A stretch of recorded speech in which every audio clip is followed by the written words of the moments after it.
So yun po mga idol, no? Isa mapagpalang araw po sa inyong lahat. Yan, Brad Dodong Adventure po nagbabalik, no?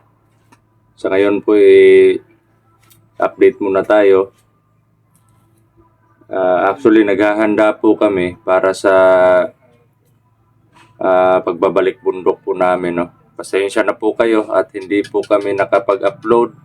Hindi pa po kami nakapag-explore.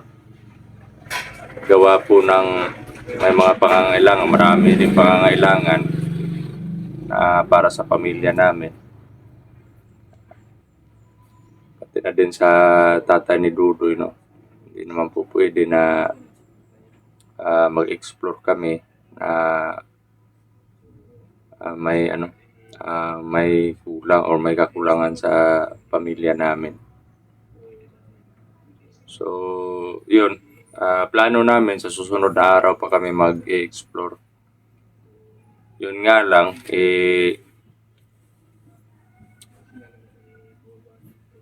na naman kami ng video. Pinasahan kami pero hindi na namin hindi ko na papakita yung video na yun kasi masyadong brutal. 5 bata yung inihaw nila or yung pinagtataga talaga nila. So masyadong brutal. Hindi din pwede yun sa YouTube policy, no? So yun mga idol, siguro bukas hanap pa lang kami ng mga para sa mga pangangailangan namin. Actually, marami din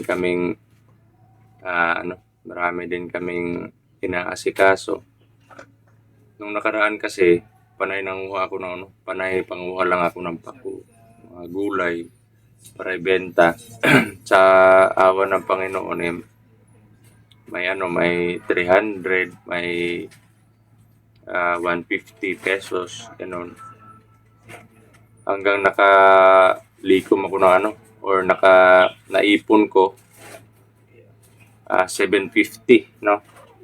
So at least na may maiiwan ako sa pamilya ko. At yun. Medyo okay din naman yung okay na naman na yung yung sa paa. Natusok kasi ako ng pako. Apakan ko yung pako. Pero okay naman na. Kaya na i-explore. Sa ngayon, maghahanap lang muna kami ngayong araw ng pambao ng allowance para may konting pang dagdag din ako sa pamilya ko. Pati na din sa papa ni Dudoy. Kasi alam naman po natin dito sa Pinas ngayon sobrang ipit, sobrang hirap. Kasi pati na yung mga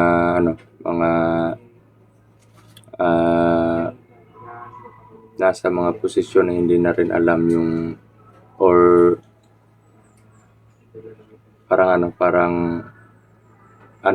kumbaga tawag nito, nagkagulo-gulo na din. Puro debate na lang yung nakikita natin, no? Kaya laban lang po tayo at sana magkaisa na lahat. Wala na yung mga gulo, awayan para din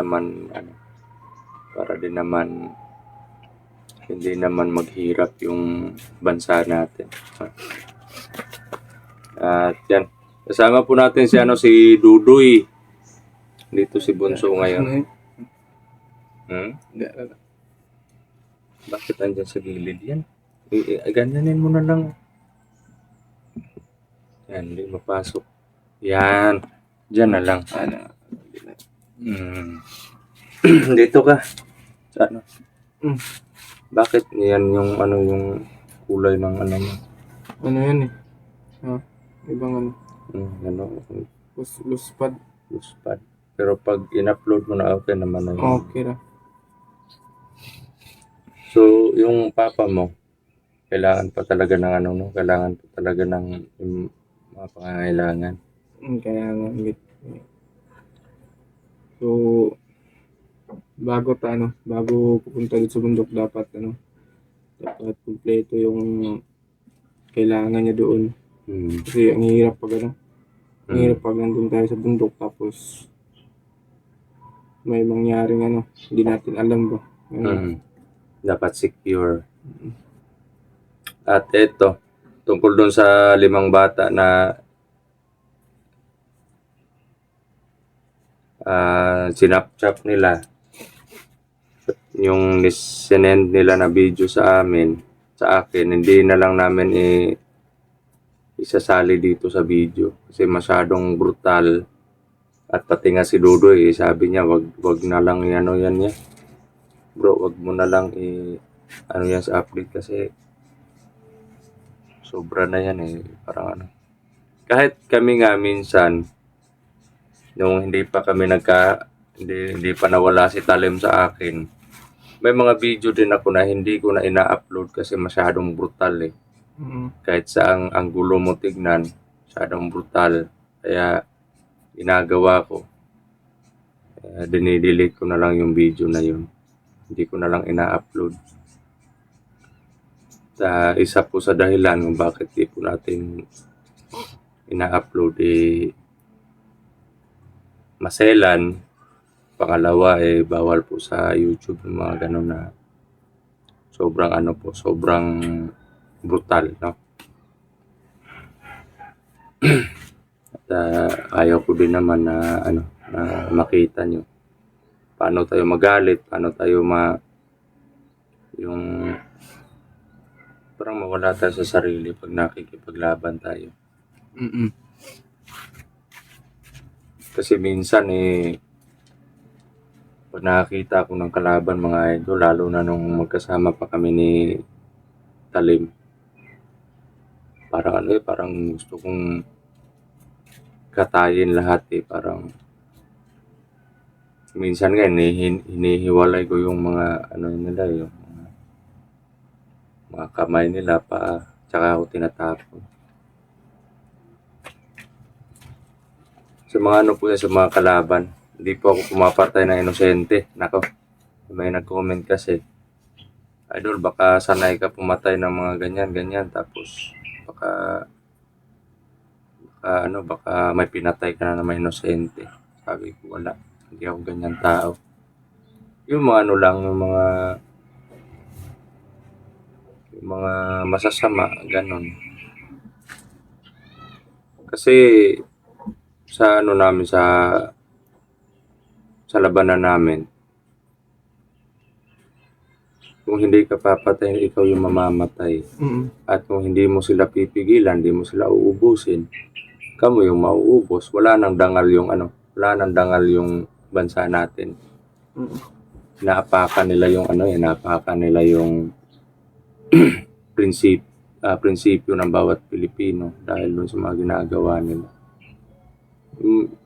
Marami din kasi na sa atin kadalasan prinsipyo na pinaglalaban natin is yung maihaon sa yung pamilya natin, kahirapan. Or kung hindi kaya importante makakain lang ng sapat sa isang araw. Or importante mailayo natin sa gulo. Or kahit inaapi na natin. May mga prinsipyong ganun Kahit inaapi ka na, pinapabayaan mo na lang. Dahil ayaw mo ng gulo. Ganun.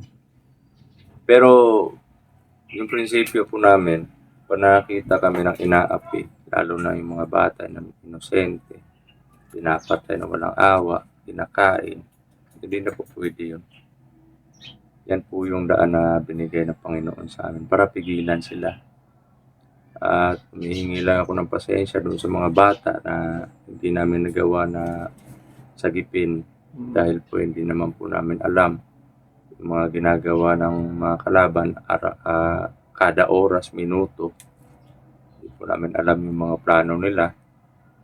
Okay lang sana kung lahat ng kilos nila may alam tayo para nang sa gano'n binabalak pa lang nila, napipigilan na natin agad.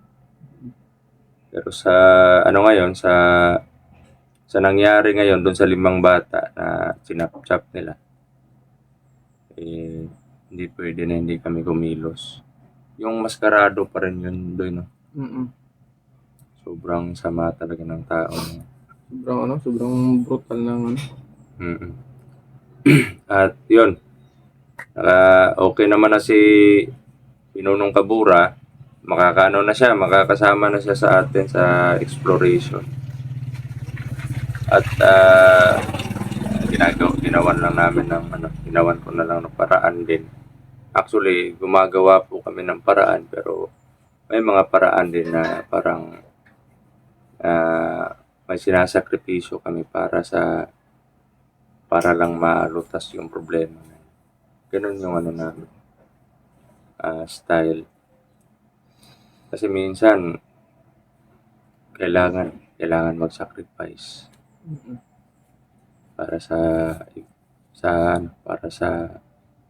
safety ang nakakarami. Lalo na sa pamilya namin, sa mga batang walang buwang na dinadamay nila sa away.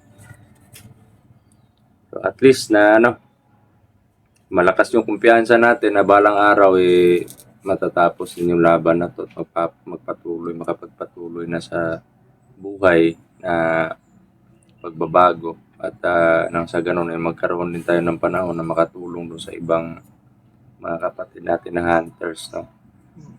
Kasi kahit hindi na po kayo mag-request sa amin, nakikita po namin yung mga nangyayari sa kanila, pero pinagdarasalan po muna namin at pinaliliparan namin ng mga orasyon para kahit gaano ka-critical yung nangyayari sa kanila, malayong mangyari yung mamatay, ganito, ganyan. Kumbaga, hahanapan namin ng paraan para may proteksyon. Kahit konti lang, at least makatulong sa kanila na proteksyon yan.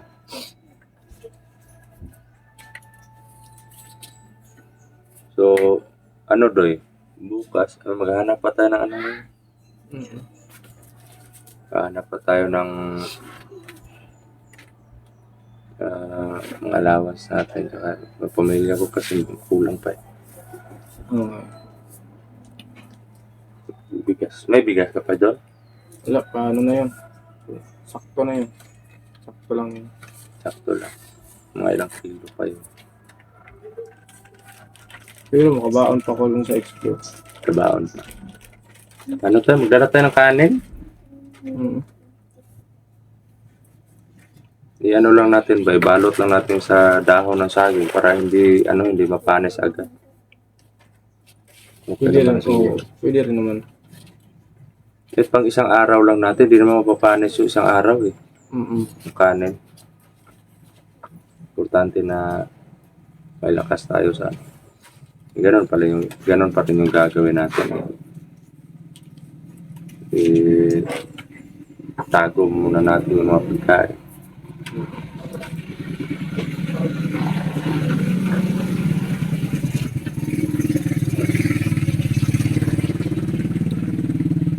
So, yun mga idol, pagdasal niyo po kami na sana magtagumpay po kami sa mission at matapos na po yung mission na to, yung mga kalaban na yan.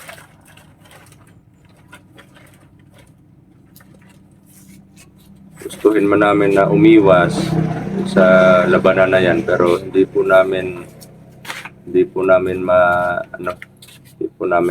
po makaya ng konsensya namin yung mga bata na inaapi, pinapatay yung mga inosente, nasali pa sa mga nila, kahit gutom, yung nagugutom sila. Bata, o mga bata yung kinukuha nila para kainin. Klase mga tao, mga aswang siguro na yan. Sa tagal-tagal ng panahon na nawala yung mga anino na yan, para nag-upgrade yung mga katangian nila eh. Noon, mga aninong masasama lang yan, mga tao. Pero ngayon, naging demonyo, naging aswang na eh. Naging brutal na.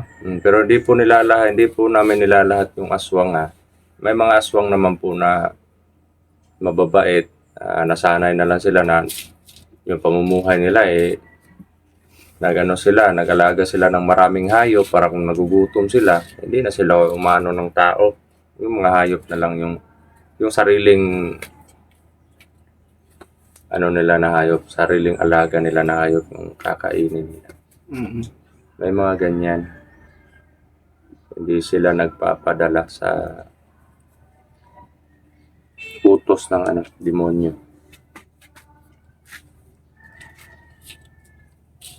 So ikaw, Doy, anong masasabi mo sa mga kapatid natin?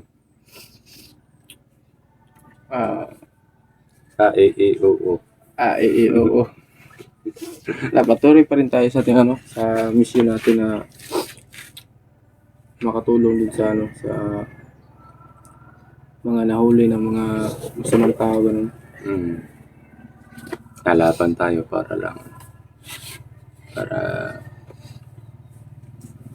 para sa kanila, para maubos na yung mga tao. Kawawa yung mga innocent.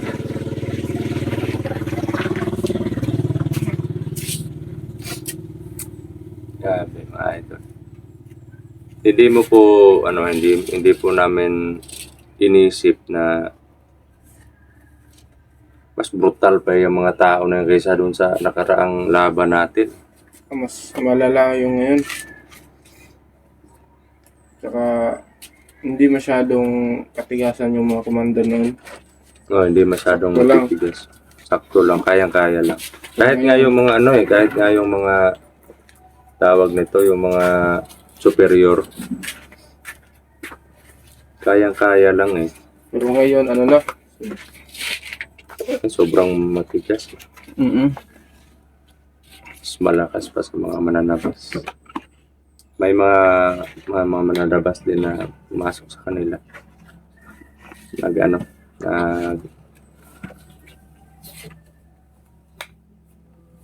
Siguro konsyabo siguro sila. Tutulungan siguro. Tutulungan sila nga. Wala na yung mga superior kaya naghanap ng makakapitan yung ibang commander na mananabas. So paalam muna tayo. So yun mga idol, dito lang po muna yung update namin at dasal niyo po kami. Sana maging ligtas, maging successful yung mission na to. At sana ligtas po kami maka-uwi sa pamilya namin. So yun, isa mapagpalang araw po sa inyong lahat. Mega love shoutout po sa lahat-lahat mga idol. Yun, ito po si Brad Dudong at si Dudoy. Nagsasabi na mahal po namin kayo lahat mga idol. Salute po kami sa inyo.